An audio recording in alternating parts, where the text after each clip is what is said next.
Hello everyone and thank you for joining me. For my drawing today, I decided to use a fountain pen that it's actually one of my favorites. I really love these beautiful little things, and this specific one that I'm showing right now, it's actually a fountain pen that basically I resurrected. I bought it as it needs of some work. It needed a new sack, and yeah, it actually needed a new nib unit as well. But the body was in pretty decent shape. A little bit worn down, but still pretty good.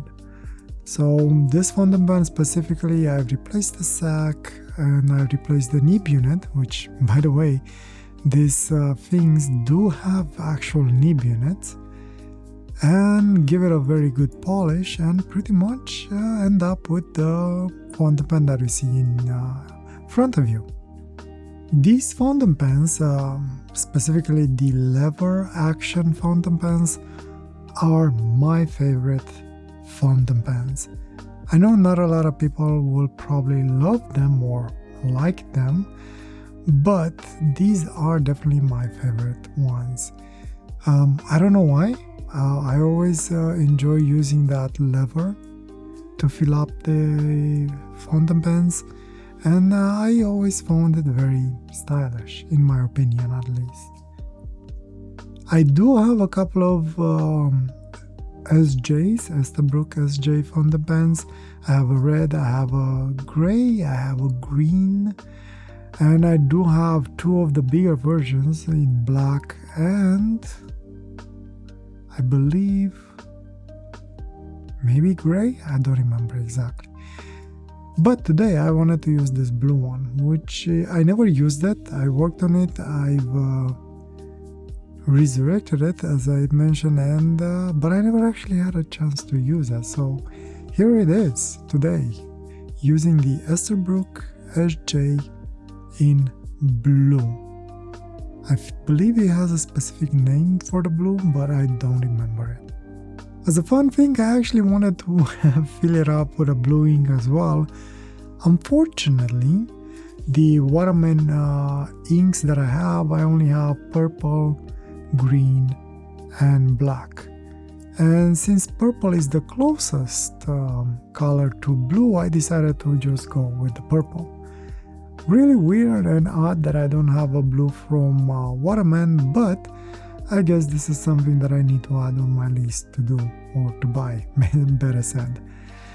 The nib unit on the fountain pen, I never used it. It's a new nib unit, and as I was inking it, I was hoping there will be no issues. By the way, I decided to use the Waterman ink because Waterman is one of the safest inks that you can use for these vintage fountain pens. Some inks, depending on what chemicals they're built from and what they have inside of them, they can actually be quite bad for the ink sacs that these vintage fountain pens use. From reading online and from others that have tested, it seems that Waterman ink seems to be one of the safest for the ink sacs, and that's why I decided to go with Waterman. I believe a second close one is Parker inks, but I don't know, I just felt like Waterman was working for me today. While I was doing the testing for the ink, I realized that the camera might not pick up the proper purple shade of the actual ink. I'll try and match it, but on camera, as I look at the LCD screen as I'm recording this, it looks more like a bluish purple rather than an actual purple, which is odd. I'll post an image here of detail of the drawing that I'm doing today, just so you can have an idea, because I believe the scanner was able to actually replicate the color that I got on the drawing. It's just the camera, for whatever reason, records it in a weird way.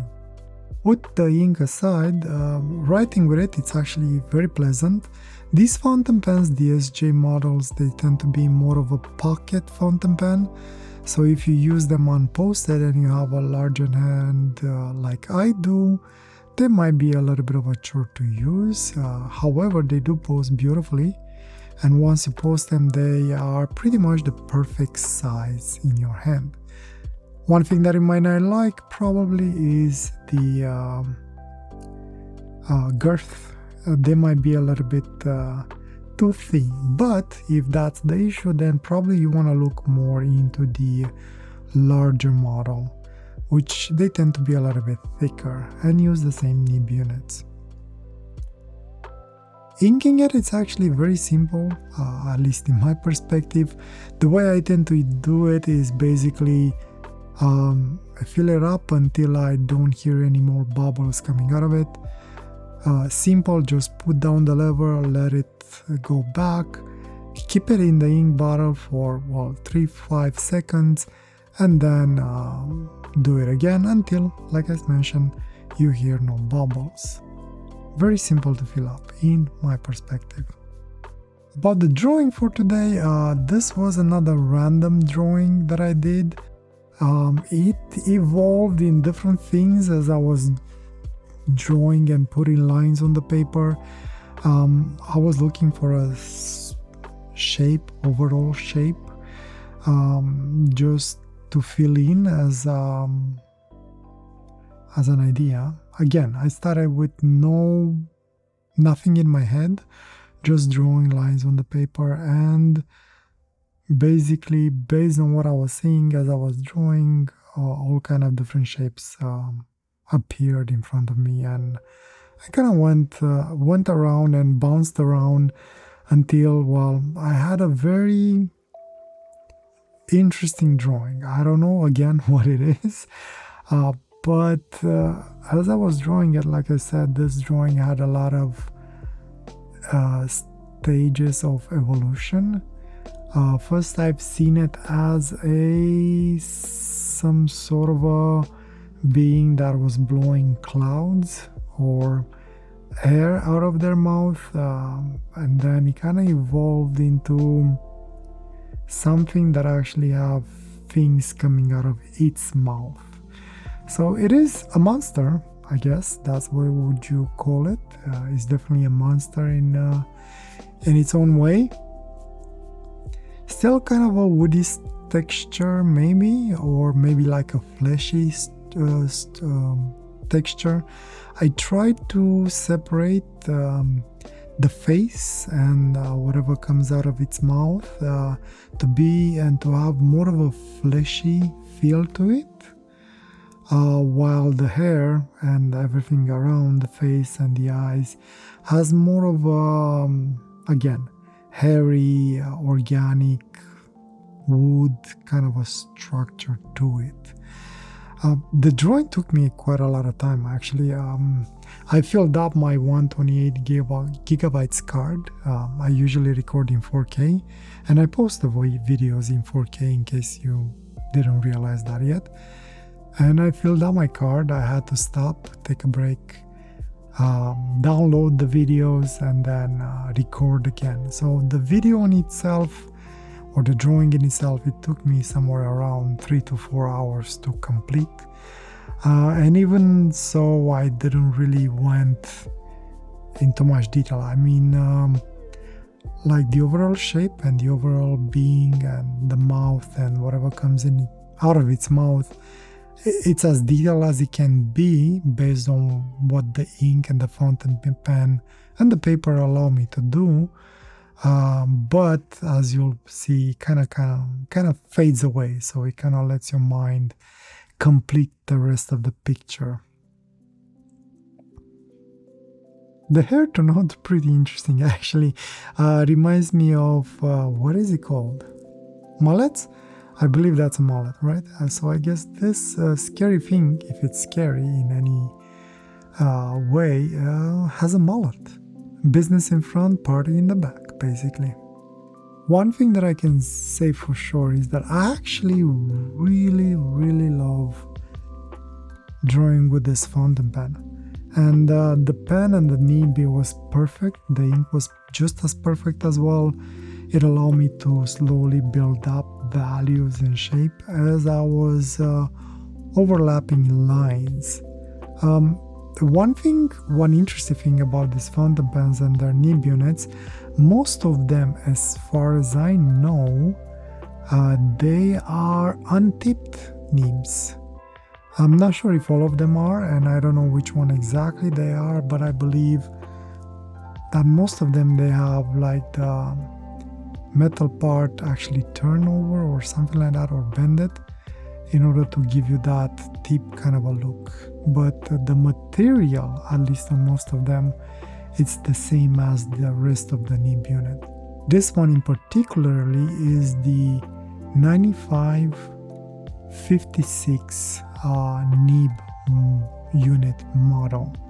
I don't know if it's tipped or not. Let me know if you know better than me in comments below.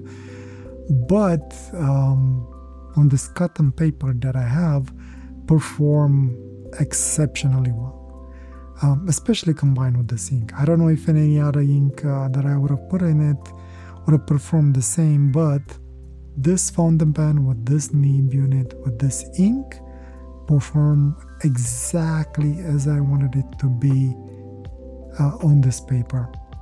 I end up using it more as a pencil and being very light on how I'm using it. Very few parts where I actually end up pressing a little bit harder, but at the same time the paper doesn't allow me to be too rough with it, so I always have to be as gentle as possible. I still like the paper. I've noticed that whoever makes this paper, they also make the white paper, so I think maybe next year I will end up getting the white version as well and see how that one it will work. In the meantime, for the rest of the year, I will be using this paper. I really love it, and I'm really thinking in getting their notebooks with the same paper, just to have it as a traveling sketchbook, I guess. I finished one of my smaller sketchbooks, and I'm gonna start scanning some of the things that I draw in there that I really like, and I think I'm gonna add them on my shop online. I think I'm gonna do some shirts with them. There are some drawings in there that I really liked, and I think they're gonna look quite nice on shirts if anybody is interested. Anyway, like I was mentioning, I like this paper still, and I'm thinking to get it in their notebook versions just so I can have a traveling sketchbook with me since I finished the smaller one that I have.